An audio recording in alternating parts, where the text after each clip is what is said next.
మనతో పాటు మాజీ మంత్రి జోగి రమేష్ ఉన్నారు. ఆయనతో మాట్లాడదు. సరే, ఈ దాడిని ఎలా చూస్తున్నారు అసలు? ప్రజాస్వామ్యం మీద దాడి, వైఎస్ఆర్ కాంగ్రెస్ పార్టీని గొంతుకని వినిపించకూడదు అనే రెడ్ బుక్ రాజ్యాంగానికి పరాకాష్ట ఈ దాడి. ఇంతకుముందు బీహార్లో ఇటువంటి యాసిడ్ దాడులు, పెట్రోల్ దాడులు జరుగుతాయని చెప్పేసి విన్నాం. కానీ ఆంధ్రప్రదేశ్ రాష్ట్రంలో చంద్రబాబు నాయుడు సమక్షంలో చంద్రబాబు నాయుడు కొడుకు చేసే అరాచకాలని ఈ రోజున నా ఇంటి మీద నన్ను, నా కుటుంబ సభ్యుల్ని భౌతికంగా దాడి చేయాలని చెప్పేసి ఒక పక్కా ప్లాన్ పన్నిన లోకేష్ చేసిన రెడ్ బుక్ రాజ్యాంగానికి రాష్ట్ర ప్రజలందరూ కూడా చూశారు.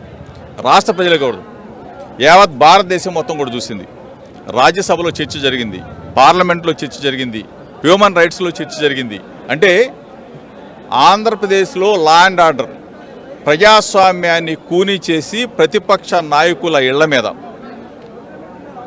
యాసిడ్ పెట్రోల్తో దాడులు చేయొచ్చు, యాసిడ్ పెట్రోల్ బాంబులు కూడా వేయచ్చు అని చెప్పేసి మొట్టమొదటిగా ఆంధ్రప్రదేశ్ రాష్ట్రంలో లోకేష్ అనే వ్యక్తి ప్రవేశపెట్టిన రెడ్ బుక్ రాజ్యాంగానికి పరాకాష్ట.